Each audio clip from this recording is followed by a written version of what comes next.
नमस्कार मित्रांनो, मी अमोल आगरकर।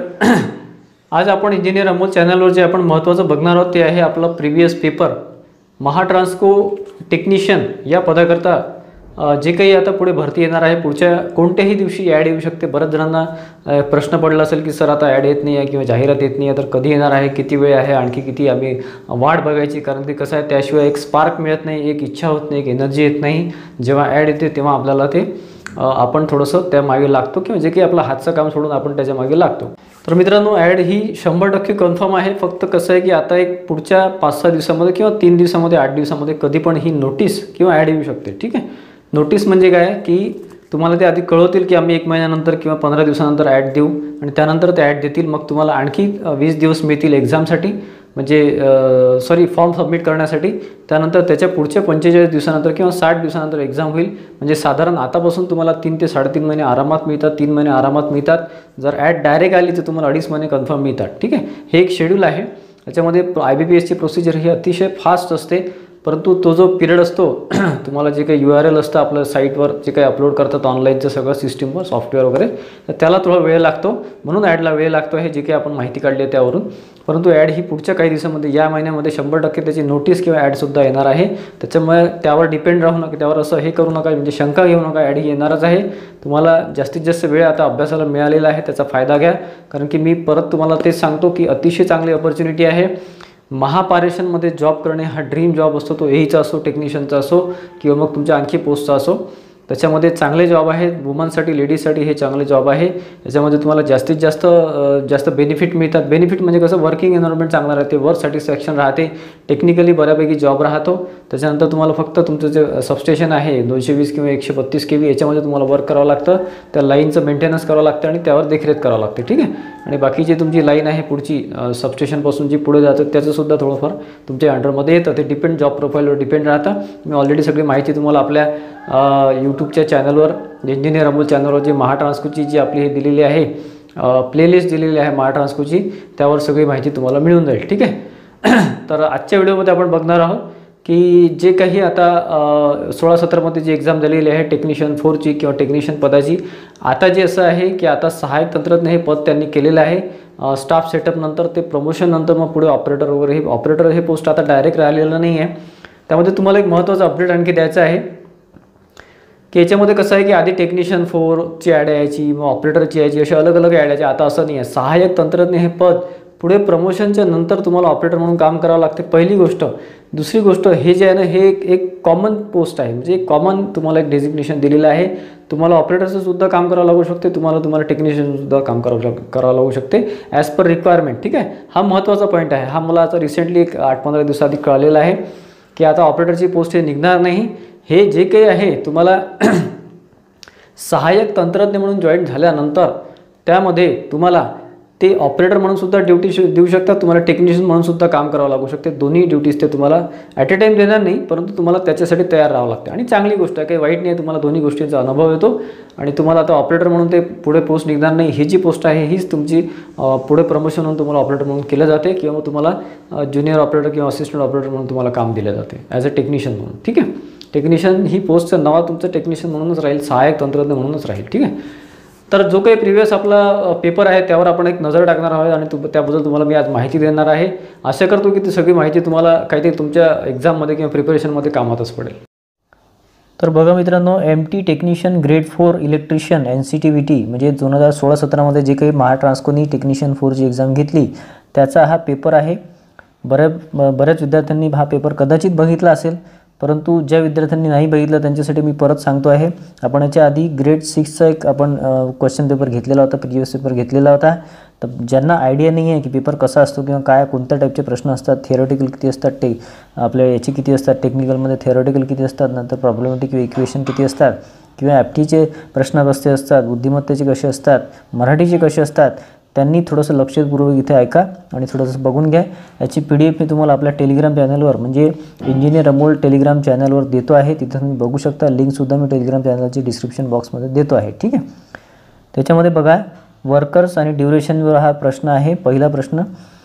त्यानंतर दुसरा प्रश्न आपल्या याच्याबद्दल आहे, कॅल्क्युलेशनबद्दल आहे, म्हणजे piece of work in 2 days, Jayant same 3 days। इथं काम करत म्हणजे हे याच्यावर शेअरवर आहे हा, actually share in the sense की वाटा किती आहे, कोणाचा किती वाटा आहे त्यावर हा प्रश्न आहे. आणि बाकीचे जे प्रश्न आहे तुम्ही बघू शकता 3, 4. हा चौथा प्रश्न थोडासा ऑड आहे. त्याच्यामध्ये कंपाऊंड इंटरेस्टवर 5वा प्रश्न आहे. त्यानंतर डायग्रामवर आहे 6वा प्रश्न. तर हे असे ॲप्टिट्यूडमध्ये हे विचारले जातात.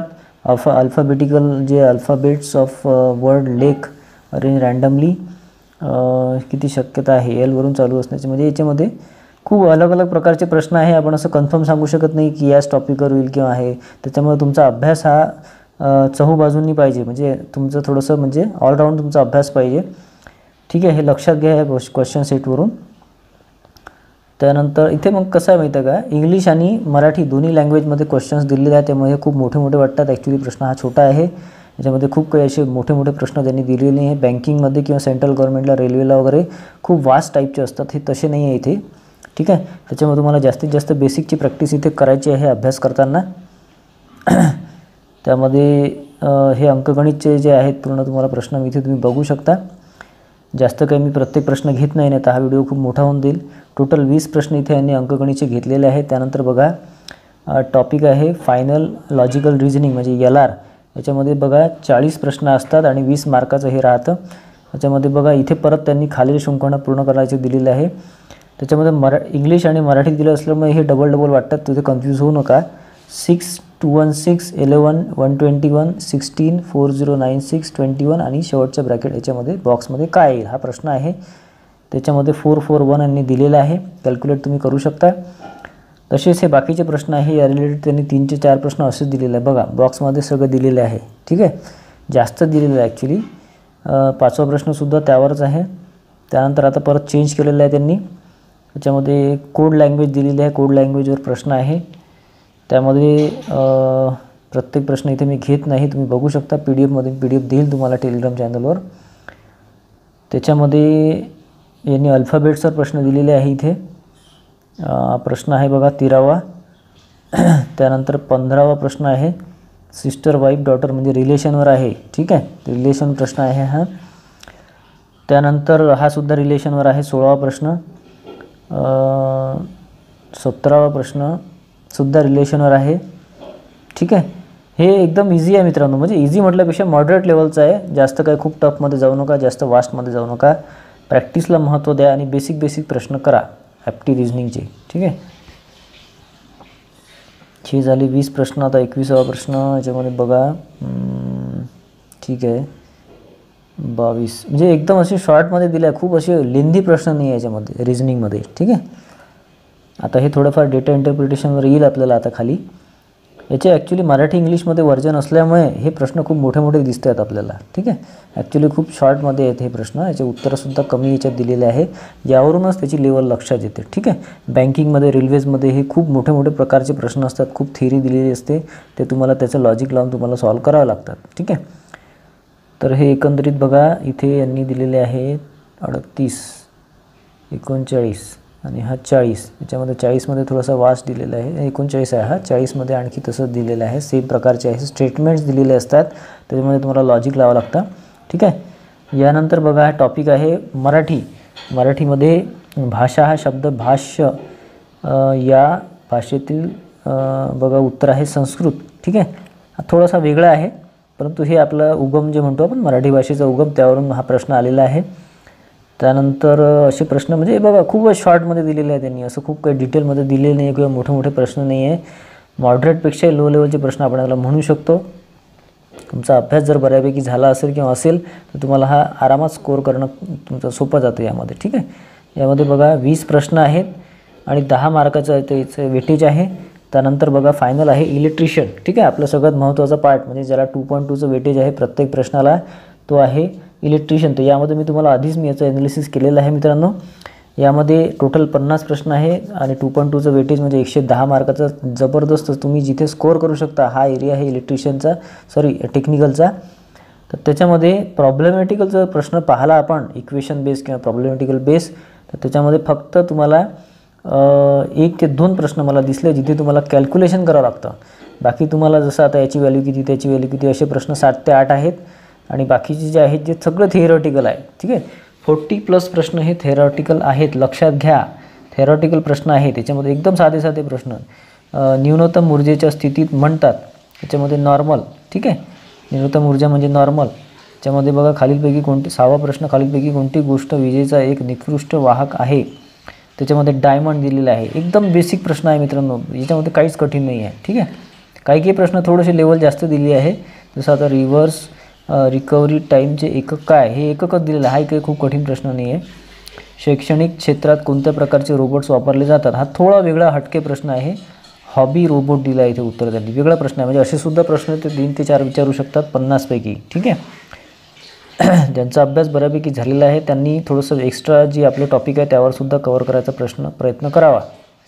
दशांश पद्धतीत 2⁸ बरोबर 256 हे उत्तर आहे.